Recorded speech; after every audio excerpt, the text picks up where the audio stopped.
ভাগ্যক্রমে একটা হিন্দু ছেলের সাথে আমার সম্পর্ক তৈরি হয়। ইউনিভার্সিটিতে আমি তখন 3rd ইয়ারে পড়াশোনা করি। আমি একজন মুসলমান পরিবারের মেয়ে এবং আমি ইসলাম ধর্ম পালন করি। আসলে প্রেম ভালোবাসা কখন কার সাথে কিভাবে হয়ে যায় এটা আমরা কেউ জানি না, কিন্তু আমার ভাগ্যে একটা হিন্দু ছেলের সাথে সম্পর্ক ছিল এবং সেটা হয়ে যায়। এতটাই তাকে ভালোবেসে ফেলি, আমার কাছে ধর্ম বর্ণ কোনো কিছুই তেমন ফ্যাক্ট করে না, কিছুকে আমি গুরুত্ব দেই না। আমি জানি না তার মধ্যে আমি কি দেখেছিলাম, আমি কি পেয়েছিলাম। এভাবে আমাদের সম্পর্কটা প্রায় 3টা বছর আমরা ক্যারি করি। তারপরে দুজনেই আমাদের লেখাপড়া কমপ্লিট করি। আমি এবং আমার বয়ফ্রেন্ড যে হিন্দু ছিল সে আর আমি একই ডিপার্টমেন্টে পড়াশোনা করতাম। হয়তোবা দুজনের একসাথে চলাফেরা করতে করতেই দুজনের প্রতি ভালোবাসা, প্রেম, টান সব কিছু চলে এসেছে। এক পর্যায়ে পড়াশোনা শেষ হওয়ার পরে আমার বয়ফ্রেন্ড যখন একটা জব পেল, তখন আমরা সিদ্ধান্ত নিলাম আমরা এখন একে অপরকে বিয়ে করব।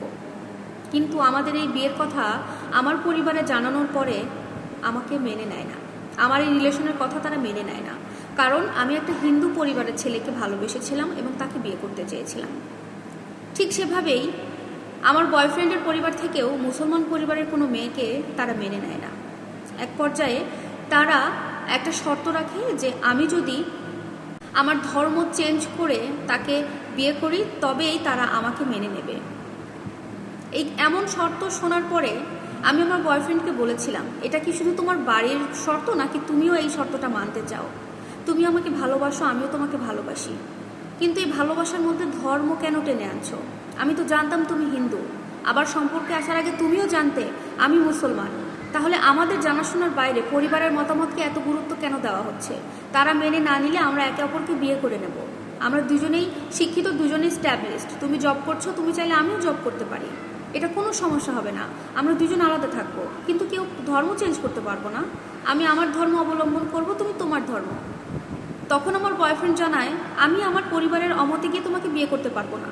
তুমি যদি আমাকে বিয়ে করতে চাও, ভালোবেসে থাকো, তাহলে তোমাকে আমার জন্য তোমার ধর্ম চেঞ্জ করে আমার বাড়িতে আসতে হবে, তাছাড়া আমি তোমাকে বিয়ে করতে পারবো না। আমার বয়ফ্রেন্ডের মুখে এমন কথা শোনার পরে আমার সিদ্ধান্ত নিতে 1 মিনিটও দেরি হয়নি। আমি আমার বয়ফ্রেন্ডকে দাঁড়া থাকা অবস্থায় তার সামনে স্ট্রেট বলে ফেলি, আমি তোমাকে বিয়ে করতে চাই না এবং আমি আমার ধর্মকে অনেক ভালোবাসি। ইসলাম ধর্ম আমি কোনোভাবে কোনো অবস্থাতেই ত্যাগ করব না। এটা আমার রক্তে, আমার প্রতিটা শিরায় শিরায় এটা আছে। আমি ইসলাম ধর্ম পেয়ে নিজেকে ধন্য মনে করি। আমি কারোর জন্য কোনো ক্ষেত্রে কোনো প্রয়োজনে আমার ধর্ম আমি চেঞ্জ করতে পারবো না। তাতে যদি তুমি কেন, তাতে যদি আমার পুরো ফ্যামিলিকে আমাকে ত্যাগ করতে হয়, আমি ত্যাগ করে দেব। আমার বয়ফ্রেন্ডের মুখের ওপরে এই কথাগুলো বলে ওর সাথে চিরদিনের জন্য সম্পর্ক শেষ করে দিয়ে আমি চলে আসি এবং বাড়িতে এসে জানাই, তোমাদের মতামতে, তোমাদের পছন্দ অনুযায়ী আমি বিয়ে করব।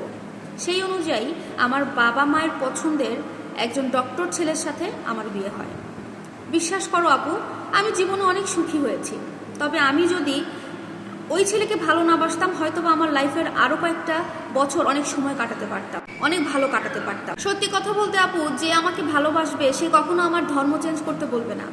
আর ও তো আমার জেনে শুনেই আমাকে ভালোবেসেছিল, আমার ধর্ম জেনেই। তারপরেও এমনটা বলাতে আমি অমন বয়ফ্রেন্ড আমার লাইফে আমার জীবনসঙ্গী হিসেবে চাইনি। আমার ওর জন্য এখন কোনো খারাপও লাগে না, কারণ ধর্ম চেঞ্জ করার কথা বলেও আমার মন থেকে বের হয়ে গেছে। যাই হোক, আমি এখন অনেক ভালো আছি আপু, দোয়া করো। প্রিয় দর্শক, এটা লাইলি নামের একটা আপুর জীবন কাহিনী আমাকে ছোট্ট করে বলেছে।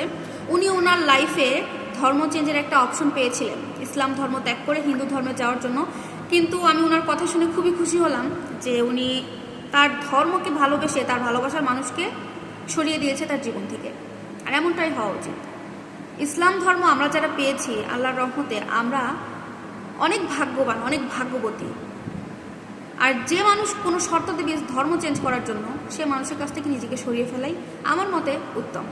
যাই হোক, ভিডিওটি আপনাদের কাছে কেমন লাগলো এবং আপুটির জন্য অবশ্যই দোয়া করতে কেউ ভুলবেন না। অবশ্যই লাইক, কমেন্ট, শেয়ার করে আপুর পাশে থাকবেন। আল্লাহ হাফেজ।